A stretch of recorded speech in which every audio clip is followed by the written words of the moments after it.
Hello, hello, hello, com vocês, mais um Batendo Cabelo com Rod Saulete. Aqui quem fala é o Saulete. E aqui é o Rod. E a categoria é Viva, Arrase e Pose. Voltamos com mais um episódio Pose, o terceiro dessa primeira temporada, e o título é Dar e Receber. Quando eu vi esse título eu não entendi muito bem o que queria dizer não, mas o episódio já começa com a família de Blanca Evangelista falando sobre o Natal. Então já deu pra perceber que era um episódio celebrativo do Natal, e eu achei muito válido, porque a cada novo episódio vemos Blanca criando um novo hábito familiar. E dessa vez, o hábito que ela está criando é um Natal em família. E ela permite, que seus filhos façam um pedido à Mamãe Noela e que ela vai realizá-lo, desde que seja um pedido razoável. Porque não basta também, igual ela falou, você pedir um carro e esperar que eu vá te dar um carro. Porque nem eu tenho, então como é que eu vou te dar, né? E o legal desses episódios, assim, que é uma data comemorativa por ser o Natal, que é aquela coisa bem família, ele acaba trazendo aqueles assuntos que é do passado, tipo, da infância da pessoa, lembra de momentos bons, lembra de momentos tristes, e logo no começo do episódio, Damon conta que é uma das épocas que ele mais gosta, porque era a época que ele participava do teatro da igreja, que ele se vestia do Melchior, um dos reis magos, ele saía todo alegre, e era o único momento que ele conseguia ser ele mesmo, pra todo mundo, até mesmo na frente do pai e da mãe dele, porque ele conseguia, assim, passar despercebido, porque era um momento de celebração, nem o pai nem a mãe dele acharia ruim, porque ele estaria interpretando uma pessoa da Bíblia até então. E eu acho que é por isso que, eu não sei aqui no Brasil, mas lá nos Estados Unidos tem a tradição de se assumir nesses feriados porque pensa que a aceitação vai ser melhor, o que acaba às vezes também não acontecendo. Mas deixando isso um pouco de lado e voltando pro episódio, ao mesmo tempo que ele compartilha uma coisa que fazia bem pra ele, a Angel compartilha uma história triste, que ela lembra que quando ela tinha 6 anos, ela entrou numa loja e viu um salto de couro vermelho super bonito, que até então ela nunca, jamais tinha visto. Então ela acabou pegando escondido, só que no momento que ela chegou em casa pra passar com a caixa escondido, acabou que o salto caiu e os pais dela acabaram vendo isso, e o pai dela chegou a dar um tapa nela, tanto por ela ter roubado e também por ela ter roubado um salto, ele já não a via mais do mesmo jeito que estava vendo como filho. E foi a partir desse momento que a família dela, já começou a dispensar. A partir disso,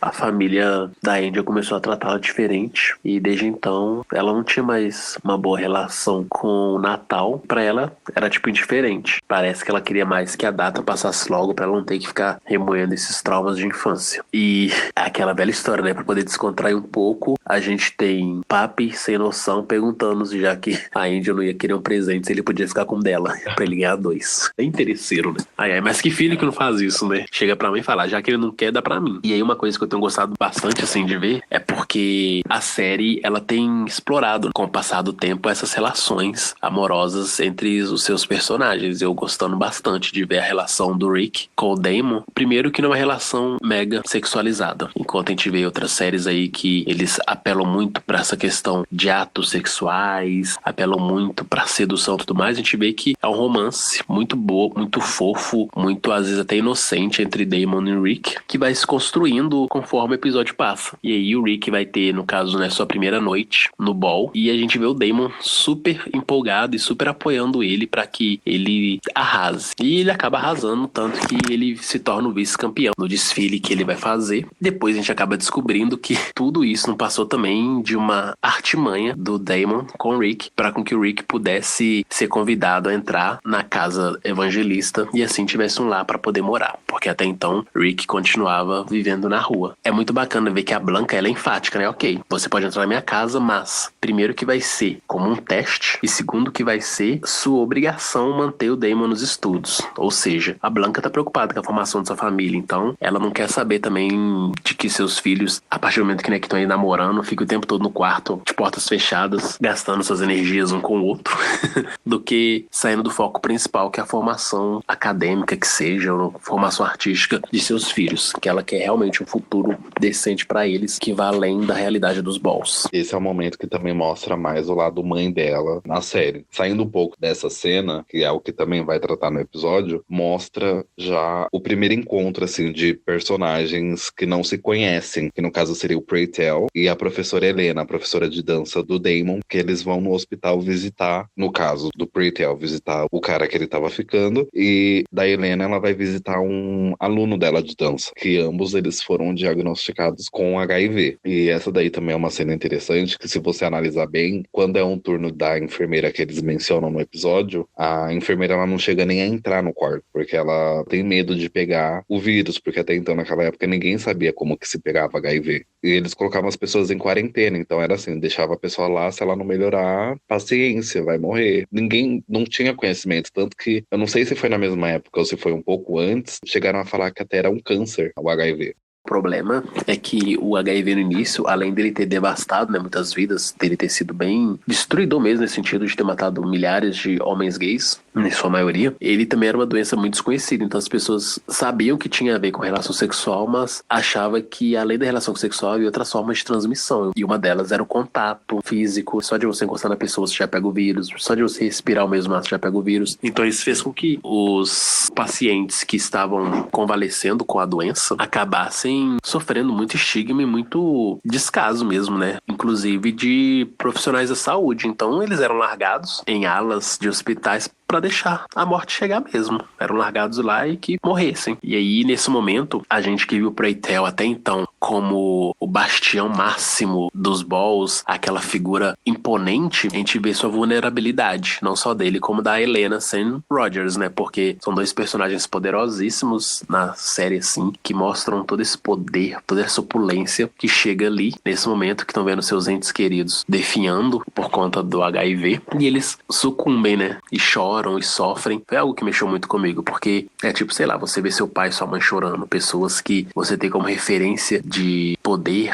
exemplo mesmo ser seguido, né, chorando por alguma coisa, você sente que seu mundo já não faz sentido algum, porque a pessoa que você vê como base não tá tendo estrutura naquele momento pra aguentar algum tipo de situação. Como é que eu, que me considero mais fraco que minha mãe, vou conseguir enfrentar esses problemas do dia a dia? Então, assim, quando eu vi os dois nessas situações vulneráveis, eu percebi que a série não tá pra brincadeira, não. Vamos rir, mas quando é pra falar de coisa séria, vamos falar. Aí nesse momento do hospital são coisas assim que você tem que prestar atenção pra você meio que entender como que era aquela sensação na época. Que até então o Preitel vira e fala pro Costas, que é o homem que ele tá ficando, fala assim, não, você não tá com aquela praga, você só tá com pneumonia, não é nada demais, você vai sair daqui. Só que ele já estava convencido de que ele estava com aquilo, ele até chega e fala assim, não, esse vai ser meu último Natal e eu não acredito que eu vou passar aqui dentro do hospital. O aluno da Helena, que já estava lá, quando ela chegou no quarto, ele estava meio que alucinando. Tanto que depois, quando ele já tá deitado, ele fala, o que que eu tava fazendo quando você chegou aqui? Tipo, ele já não tava mais nem insano na hora, ele tava delirando já. Provavelmente os sintomas já deveriam estar bem intensificados na hora.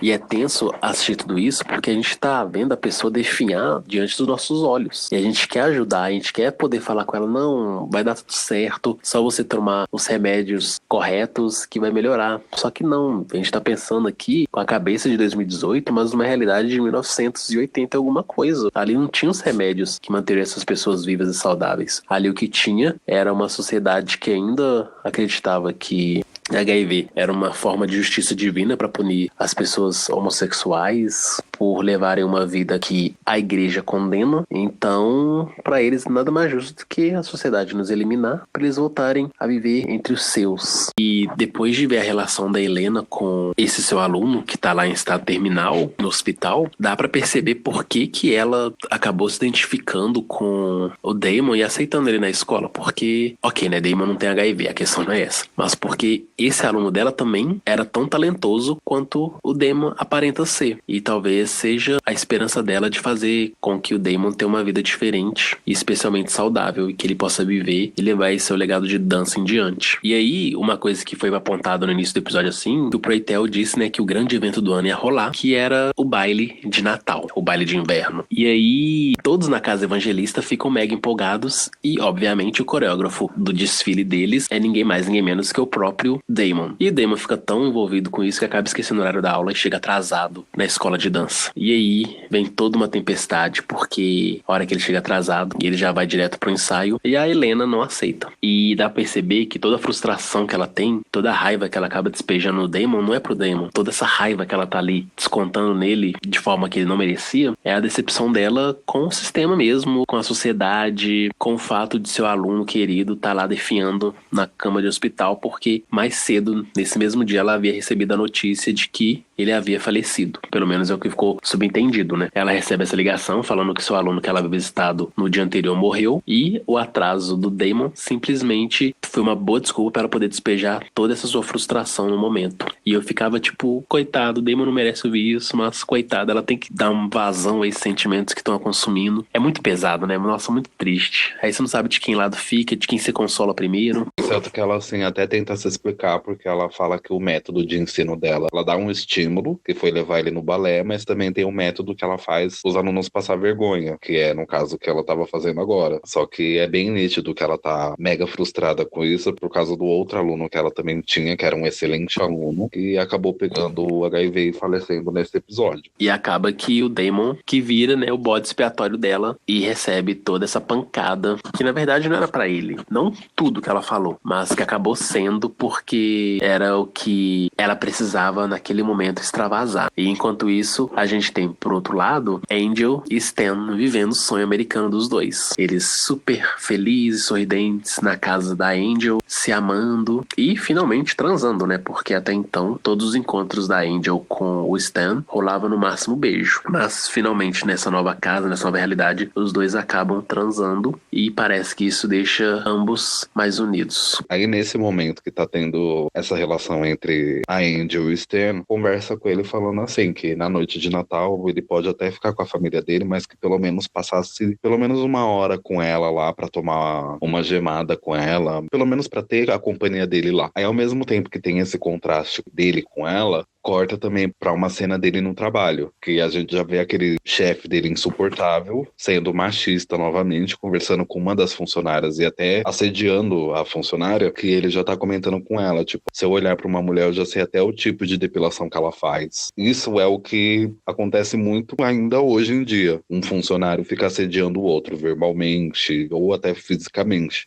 Isso é um tipo de comportamento que tem diminuído, mas é ainda presente, né, nas empresas, e que as maiores vítimas são as mulheres, ou então uma pessoa negra, uma pessoa LGBT. Sempre tem esse perfil de macho alfa escroto que se sente em todo o direito de assediar alguém, seja dando em cima, ou então seja desmerecendo, falando barbaridades com essa pessoa de modo a colocá-la como inferior. E esse chefe do Stan é simplesmente esse arquétipo, é o estereótipo total desse homem escroto que se acha dono da verdade, dono do mundo, e que pode fazer o que bem entende, que nada nem ninguém vai impedi-lo. E pelo fato dele trabalhar na empresa do Trump, eu acho que todo esse comportamento problemático e horroroso do Matt, né, o chefe do Stan, na verdade é tipo uma reprodução do comportamento nojento, grotesco, desprezível e problemático do próprio Trump, sabe? Eu acabo vendo o Matt como uma versão do Trump roteirizada, meio que uma crítica, né, social ao presidente atual dos Estados Unidos. O que eu gosto dessa relação que a série tem com o mundo real, tipo, se encaixa na atualidade agora. Porque eu acho impossível ninguém saber que o Trump, ele é o típico arquétipo machista. E tanto que comparam o Bolsonaro igual a ele. Do jeito que eles falam, do jeito que eles tratam, querem tratar as pessoas, diminuir outras pessoas, não ligar para as minorias. E é legal que naquela época, o seriado, retratando os anos 80, comparando com hoje, é que ainda encaixa essa relação. Não só esse seriado, mas como vários seriados, eles tentam trazer esse cunho político da série para a nossa atualidade, para fazerem as pessoas pensarem, para mostrar como que uma pessoa trata a outra. E nesse mesmo momento que o Matt está assediando a funcionária, a gente também já consegue ver aquele momento de fragilidade masculina que ele acaba vendo o Stan saindo de uma reunião que era para ele estar nessa reunião. Só que por algum motivo que não explica ali no momento, ele não tava. E tanto que o Stan fala assim,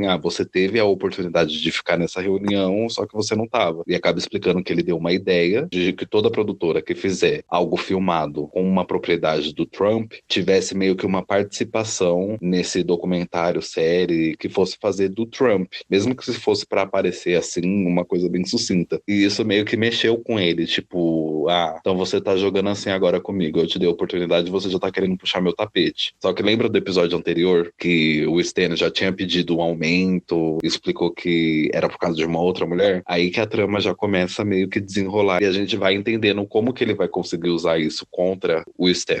E uma coisa que eu achei interessante dessa interação foi o fato do Matt querer ter os créditos da ideia do STEM. E isso é uma coisa tão recorrente nas empresas no geral, né? Já cansei de passar ideia numa empresa que eu trabalhava e a minha gerente, na época, ter todos os créditos, inclusive receber bônus, presentes por conta disso, de uma coisa que eu tinha falado com ela. E aí ela leva essa ideia pra frente, assume como se fosse dela, e eu que dei a ideia, fico ali a ver navios sem um merecido reconhecimento ou bônus, ou seja lá o que for, enquanto ela tá lá curtindo. Então, assim, é algo muito recorrente, e ver que o STEM não abaixou a cabeça e disse que ele não estava presente porque não quis, só meio que botou lenha na fogueira de um possível atrito aí, que vamos ver mais pra frente no próprio episódio. Então, assim, os machos estão ali se enfrentando e um vai querer subir sobre o outro, né? Porque esse é um problema também deles. Pelo menos nos balls. Qualquer tipo de treta é resolvido na passarela. Já no mundo dos homens, já no mundo dos negócios, a puxada de tapete é presencial e, se for possível, física, né? É um querendo derrubar o outro sem dó.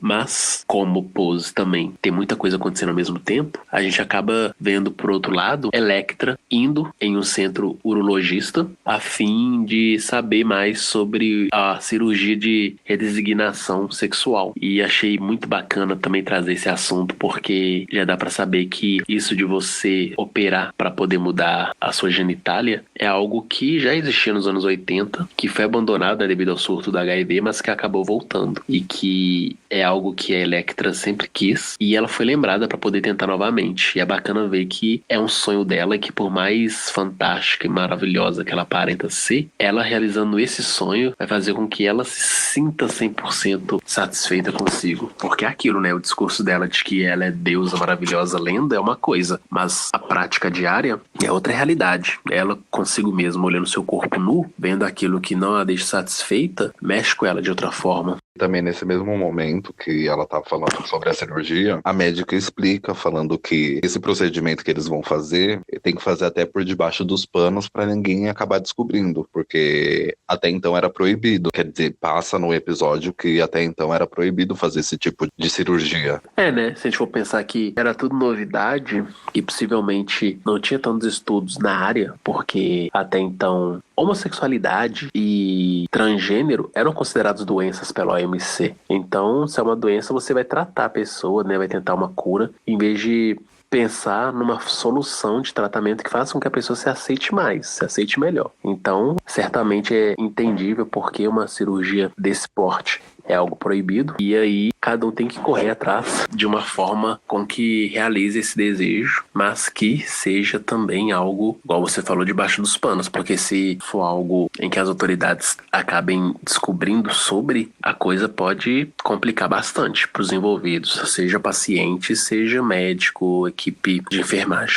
E aí, a Elektra volta pra casa e, usando essa desculpa, né, de que é Natal, a gente precisa fazer decoração, ela convence suas filhas a levantarem fundos para poderem deixar a casa com uma cara mais festiva e também conseguir fundos, né, para com que elas tenham looks bacana para a noite, né, do festival de inferno, de Natal, que seja. Aí a Elektra, ela tem a cara de pau de roubar as doações que o Papai Noel tava ganhando na rua. Eu fiquei assim de cara, porque quando elas falaram, vamos sair pra fazer as compras, eu esperava que ela vai sair aí pra talvez ir no seu namorado, né, seu amante, conseguir dinheiro, ou então fazer algum tipo de evento pra arrecadar fundos, e não. A Elektra, ela é bem bandida no que ela faz, né? Ela coloca suas filhas pra poder distrair um Papai Noel de rua e o seu assistente, e enquanto suas filhas estão lá, ela quebra a corrente e leva embora o caldeirãozinho do Papai Noel cheio de dólares. Eu achei assim, gente, Elektra não tem limites. Ela é lendária sim e merece manter esse título pelo resto da vida.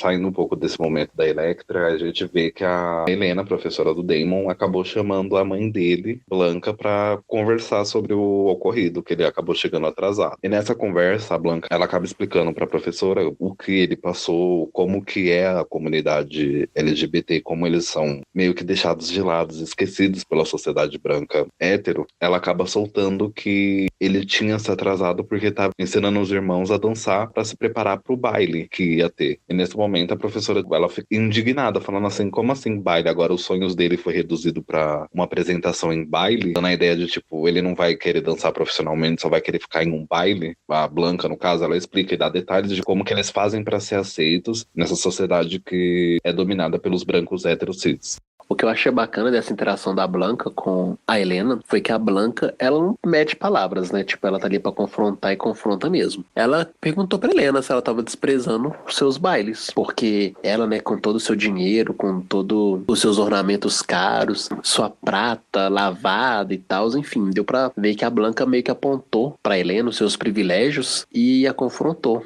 para entender por que que ela se considerava então superior a eles, já que os bailes em si ainda eram tão marginalizados, enquanto a Helena vivia no conforto e tudo mais. E a Helena deixou claro que a ideia não era isso, de superioridade ou inferioridade, mas que o Damon teria que escolher, ou era o baile ou era a aula, porque os dois não estavam rolando para ele e ele precisava de comprometimento se quisesse continuar ali na escola de dança. E aí, nesse momento, a Blanca entendeu de fato, e aí ela foi fazer o que uma mãe faz, mas que custa, no caso, aceitar, né? Então ela voltou para casa e foi dura com seu filhinho, falando que ele ainda continua fazendo as aulas, mas que ele deveria se dedicar e por isso ele não poderia continuar fazendo os ensaios pro baile, porque ele não iria participar do baile de inverno, do Natal. E ele ficou revoltadíssimo com isso. E a Blanca deu para perceber que ela não queria também fazer a carrasca e jogar a culpa na Helena. Ela simplesmente falou que não, era para ele focar nas aulas e ponto final. E dá para perceber nessa questão do amor duro de uma mãe, né? Aquele amor rígido que tipo, eu sei o que é melhor pro meu filho e eu vou fazer com que ele siga nesse meio, nem que eu precise esconder que foi a ordem de uma terceira pessoa, de uma quarta pessoa, porque o que importa aqui é o futuro dele. Se ele vai me odiar agora ou não, não tem problema, desde que o futuro dele seja garantido.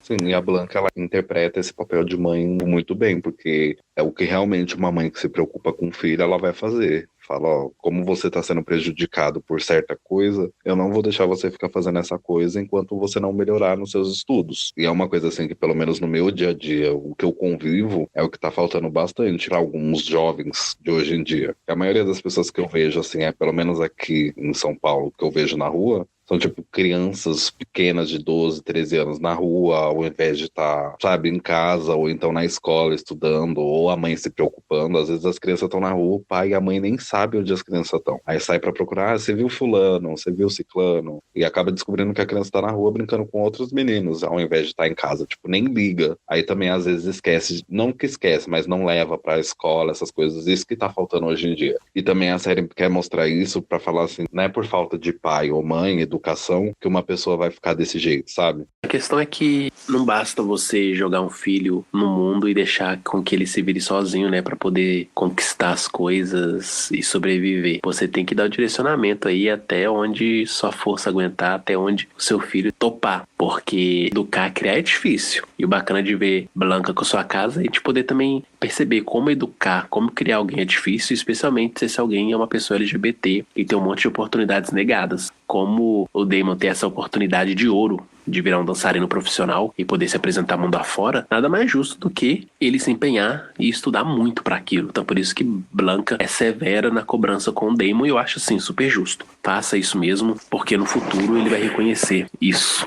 E o futuro, na verdade, é logo ali, né? Porque mesmo tendo esse rompante de nervosismo, de estouro, xingando e deixando a Blanca falando sozinha, o Damon acabou voltando atrás depois. Mas antes de falar desse momento, é bacana ressaltar como que o Matt é filha da puta. A gente já sabia isso desde o primeiro episódio, né? Mas ele simplesmente tem reforçado mais ainda que ele é uma pessoa nojenta, desprezível. Indo na casa do Stanley e lá fazendo todo um drama, toda uma fofoca por cima, porque a gente sabe que ele foi lá exatamente com esse intuito, porque depois de deixar os presentes de Natal debaixo da árvore deles lá, foi conversar um pouco com a esposa do Stanley, e enquanto eles conversavam, ele soltou que, o seu marido trabalha até tarde, mas não é pra mim não, viu? Na empresa não estão precisando dele não. E aí a esposa fica completamente sem rumo, e enquanto ela tá nesse completamente sem rumo, o safado do Matt vai lá e tasca um beijo na boca dela. A gente não vê nenhum momento ela dando abertura pra isso não, a gente não vê nenhum momento ela sendo oferecida pra ele. Ele simplesmente se sentiu no direito de fazer esse avanço pra cima dela. É aquilo, né? Ele deve ter pensado, eu vou soltar aqui que esse marido dela é um safado, tá atraindo, e de quebra eu vou conseguir uma amantezinha aqui pra mim, pra poder comer quando eu quiser. Ou seja, homem não presta, ainda mais se for um homem numa posição de poder, aí que vai prestar mesmo. Fora que ele fica alimentando aquela ideia, né? Tipo, alimentando a ilusão. No caso de querer ficar com ela, falando, nossa, se eu tivesse a vida dele, eu daria valor à minha esposa. Se eu fosse viver essa vida no subúrbio, eu teria uma mulher que seria igual a você, teria 4 filhos. Jogando aquela conversa pra querer conquistar uma mulher que nunca dá certo. Sempre assediando a mulher. Porque, no caso, o Stan acaba tendo tudo que o Matt queria, né? O Stan tem família, no caso, né? Sua família tradicional, esposa, 2 filhos, uma casa grande, carro do ano. E de quebra ainda tem uma segunda vida secreta com uma amante, que o Matt combinou de descobrir a respeito. Enfim, o Matt não é casado, se tem amante, deve ter várias. Então, assim, acaba que o Stan, ganhando pouco, um cargo inferior, tem uma vida muito mais interessante que a dele. Então é lógico que o cara vai querer fazer inferno, ainda mais depois de se sentir ameaçado quando o Stan não pensou 2 vezes em ficar lançando ideias próprias diretamente para a mesa diretora. E nesse mesmo momento que ele tá, tipo, plantando essa ideia na cabeça da esposa do Stan, o Stan também tá comprando joias pra ela. E até então, nesse momento que ele tá comprando joias, ele pede pra filha dele brincar lá no parquinho e dá a entender que ele vai comprar joias pra Angel. Porque ele acaba vendo um bracelete e depois ele pergunta sobre um pingente. E o cara acaba oferecendo lá e a filha dele acaba conseguindo ver isso, distinguir que são 2 peças. Aí o Stan acaba chegando na casa dele e estranha, perguntando de quem é o carro que tá parado na frente de casa. E ele tem aquele baque de que o chefe dele tá na casa dele sem avisar que ia passar lá. E pra piorar, tá na casa dele com a esposa dele, os dois tomando vinho, né? Então o que o cara vai esperar? Alguma coisa, né, ia acontecer. No caso, na cabeça dele, alguma coisa aconteceu. Ainda mais que, normalmente, quando você pensa algo inesperado de alguém, ou espera o pior, é porque você já faz o pior, né? E no caso, como o Stan já trai a esposa com a Angel, então possivelmente ele pensou que alguém também estava tirando proveito da situação e ficando com a sua esposa, né? O bom da série é que ela mostra essa luta de macho alfa, um querer ser melhor que o outro, sabe? Como se fosse uma disputa. É como se fosse, tipo, 2 cachorros, um mijando no terreno do outro pra demarcar território. E aí, bacana que na hora que os dois estão despedindo, tanto o Stan quanto o Matt, tem essa coisa, tipo, o Matt falando pro Stan, nunca termine com a sua esposa. Ou então o Stan retrucando com, a próxima vez que você vir na minha casa, me avise antes. Então, assim, é aquele tipo de ataque passivo-agressivo que vai acabar culminando em algum tipo de treta maior ainda no futuro. Só estão construindo, né, aos poucos esse atrito maior, que quando rolar a gente só vai falar, já esperava.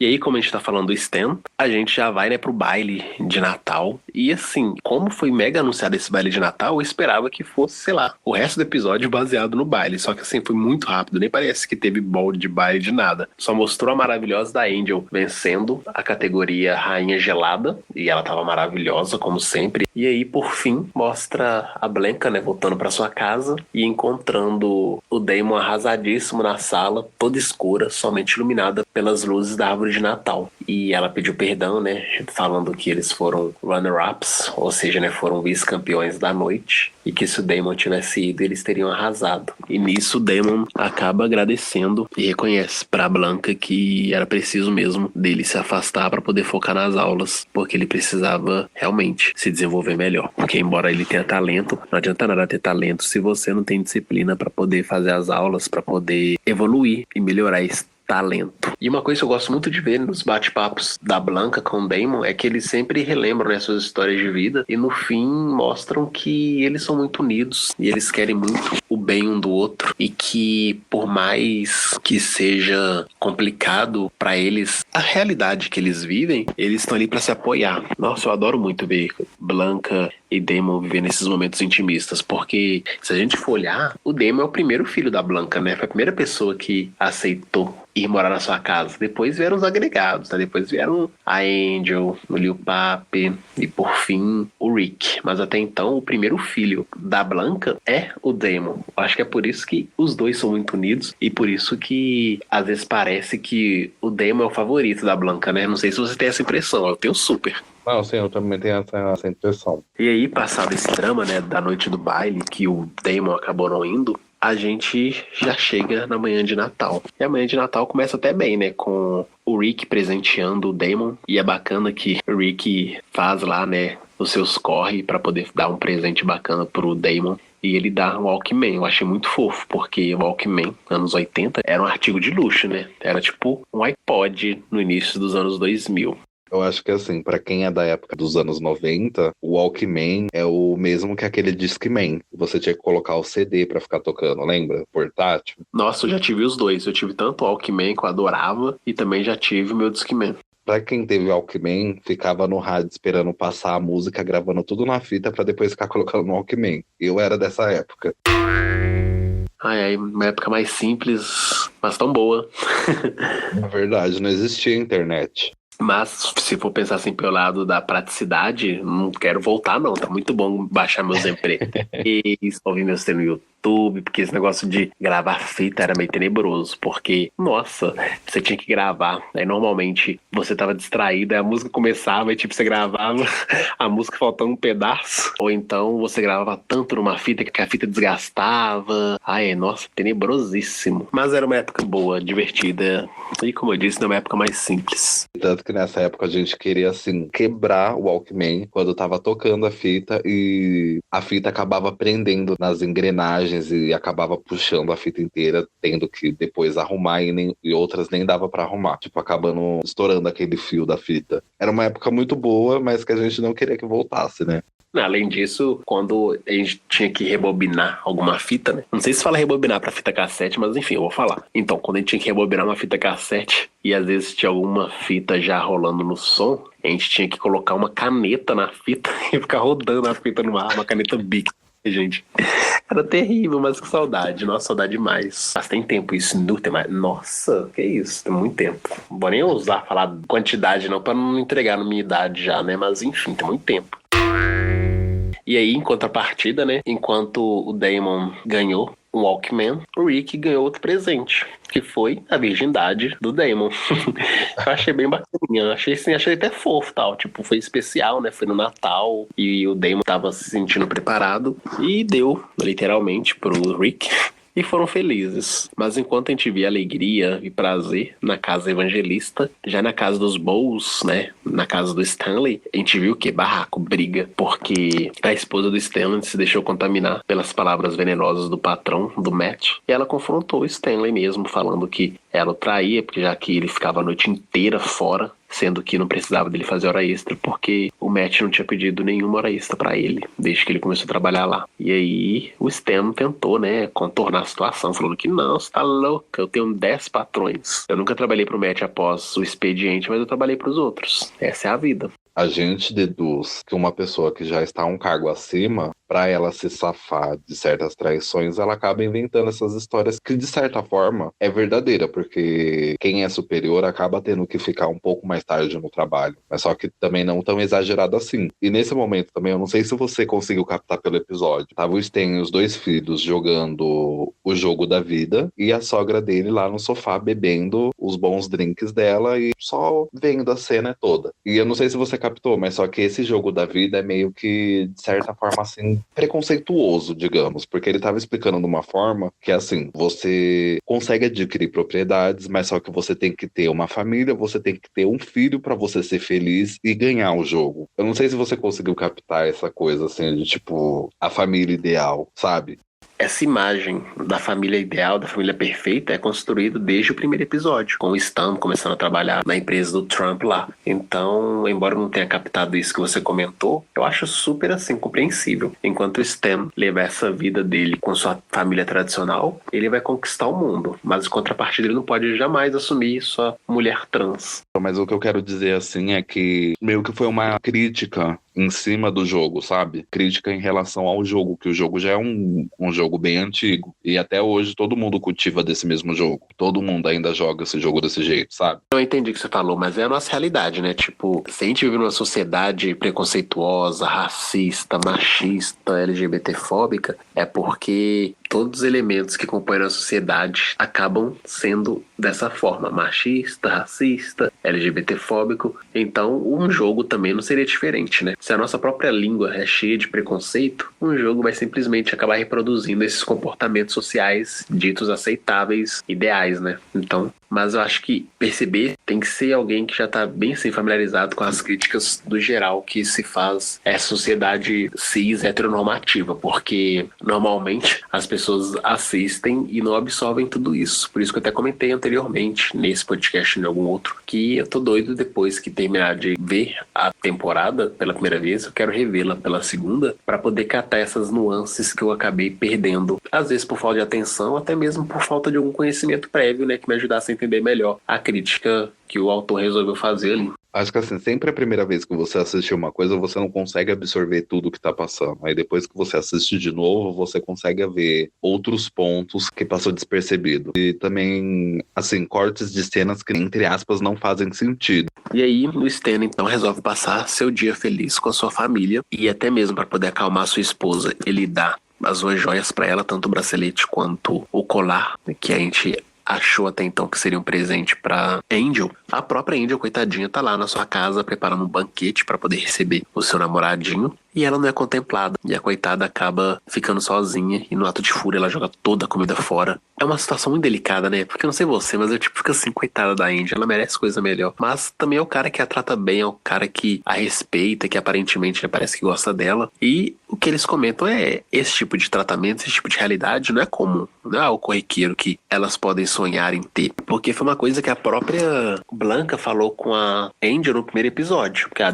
Angel tava lá do bol chorando, revoltada, querendo saber onde estava o seu príncipe encantado. E aí a Blanca falou com ela: os príncipes encantados estão nos contos de fadas por um motivo. E que motivo que é, né? São de mentira, não existem. Então quando a gente vê a Angel no Natal sofrendo com a solidão do seu marido, é algo que eu fico pensando. Ao mesmo tempo que ela merece ser feliz com um homem casado, né? Com um homem que já tem sua família ali e quem sabe que ele não vai abrir mão da família dele por conta de uma pessoa que até então vive marginalizada e que não é vista com bons olhos pela sociedade. Até hoje em dia acaba acontecendo isso, tanto com pessoas trans ou com pessoas hétero cis. Sempre tem aquela ideia de, tipo, a pessoa se apaixonar por uma pessoa que já é casada, só aceita ser amante e fica com aquela ilusão de que a pessoa vai terminar com a esposa pra ficar com você. Assim, isso acontece é pouquíssimos os casos.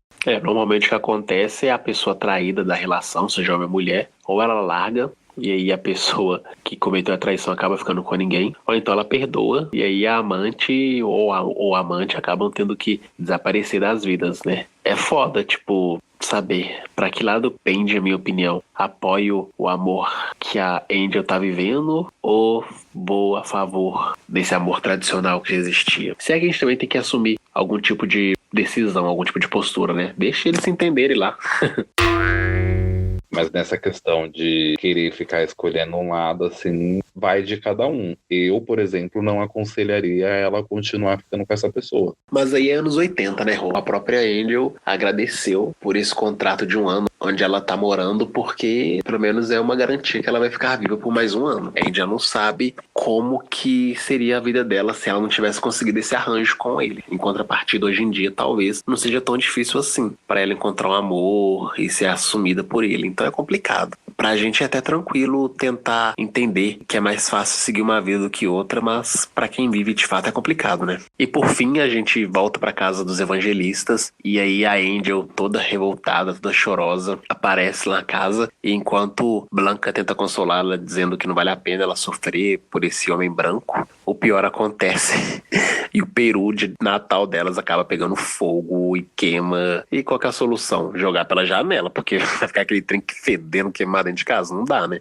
E tanto que aí depois eles acabam indo para um restaurante comemorar lá no restaurante. E aí rola aquela rodada de troca de presentes que eu achei, assim, maravilhosa. Mexeu muito comigo. Primeiro que ok, né? As pessoas que abriram os primeiros presentes, a gente já ficou... era esperado. O Papi ganhou uma camisa de couro que ele queria. O Damon ganhou uma nova mochila azul que ele tinha. Até então, no primeiro episódio, até aparece com essa mochila azul, mas é roubado enquanto dormia no banco de um parque. E por fim vieram os presentes que realmente tocaram mais comigo. Primeiro foi um presente que o Rick ganhou, que foi um relógio. Embora não tenha muita história por trás desse relógio, foi bacana ver que a Blanca já o considera da família, né? Então essa sensação de que tá passando num teste ainda, essa sensação de que não tinha ninguém, caiu por terra e ali ele se sentiu aceito. Depois ela passou uma câmera fotográfica colorida pro Pray Tell e disse que ele ajudou a ver a cor da vida. Ele ajudou com que a Blanca tivesse um rumo na vida, então ela gostaria que ele continuasse vendo as cores para a vida e que as pessoas vissem o mundo de acordo com a visão do Pray Tell.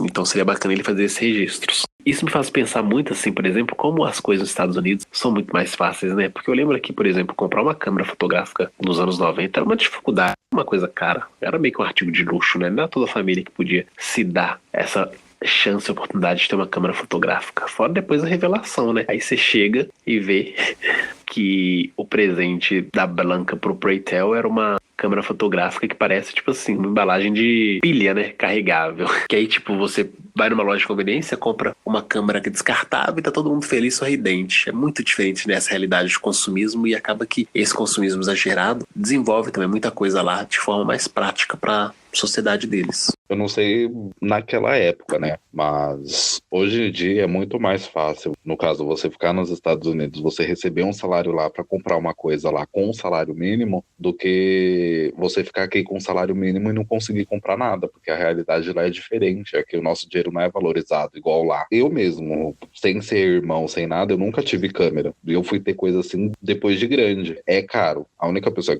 aqui em casa que tinha câmera assim fotográfica na época de fazer revelação era minha irmã, porque ela trabalhava num lugar que fazia revelação. Então a realidade daqui com a realidade de lá era 100% diferente. E aí a gente vai pro grande presente da noite, que foi pra Angel, que nem sequer fez questão de abrir sua caixa de presente, mas aí, quando ela abriu, ela encontrou seu salto alto de couro vermelho. E foi muito bacana vê-la chorando, né? Porque até então, todos ali na mesa choraram de emoção, mas o choro dela foi o que mais me tocou, porque a gente viu no início do episódio a sua história, né? A gente viu ali no início do episódio ela toda traumatizada com o que viveu na infância, com o seu pai abatendo e eventualmente, né, deve ter expulsado de casa. E aí ela ganhou esse tão sonhado salto de couro vermelho e ficou muito feliz e se sentindo realizada. E é aquilo, né, dar e receber, que é o mote desse episódio. As pessoas dão algo e recebem algo em troca. E o mais bonitinho foi que quem mais tem se dado para as pessoas nessa série é a Blanca. E aí ela acaba ganhando, né, um presente coletivo, que é um colar com um coração. E foi bonitinho que quem fez a declaração foi o Rick, né, falando que a Blanca é o coração daquela casa. Todos os sentimentos, né, toda a bondade que eles têm vivido é graças a ela. E isso eu achei, assim, muito lindinho. Ela merece todo o amor. Tanto que, pra mim, assim, mãezona do ano, embora eu não saiba ainda o que vem a ser essa premiação, esse bowl, porque foi só algo que o Preytel citou por alto até o momento, mas parece que vamos ter, né, um baile aí de mãe do ano e eu tô torcendo muito pra que Blanca vença, porque ela merece. Sim, ela merece bastante, né? Ela faz por onde? Pela família dela. E isso que é, tipo, ser uma grande mãe, né? Ela não tá ali pela glória pessoal, embora ela queira vencer a Electra o máximo de vezes possível, tudo que ela tá fazendo é para criar um nome, para criar um novo legado, uma nova história para sua família. Porque tem algo que eu acabei não comentando no podcast anterior, mas que eu vejo que é muito recorrente, né, desses embates da Blanca com a Electra, é o fato da Electra ter parado no tempo. Blanca é tipo grata ao que as pessoas que vieram antes dela fizeram, ela sempre agradece. Muito obrigado por ter pavimentado o caminho até aqui, mas eu sou o futuro. Você tá estagnado no tempo, você não quer mais fazer nada de novo, diferente. Então deixa eu seguir minha vida aqui, pra eu poder permitir que a gente tenha acesso nesses lugares que a gente nunca sonhou, que a gente nunca teve acesso. E eu acho esse discurso dela, assim, poderosíssimo. E é uma das coisas que tem me movido muito a continuar assistindo Pose. É poder ver onde que a excelência de pessoas LGBTs que são bem treinadas, que são bem preparadas, pode chegar. Ai, tô muito feliz. É uma série maravilhosa que eu espero que quando ela entrar nas premiações receba muito, muito prêmio, porque merece. Semana que vem a gente volta com o 4º episódio. Valeu mais uma vez por nos ouvirem. Sigam nossas redes sociais. Aqui quem falou foi o Saulete. Aqui foi o Rod. E esse foi mais um Batendo Cabelo com o Rod Saulete. Até o próximo. Beijão.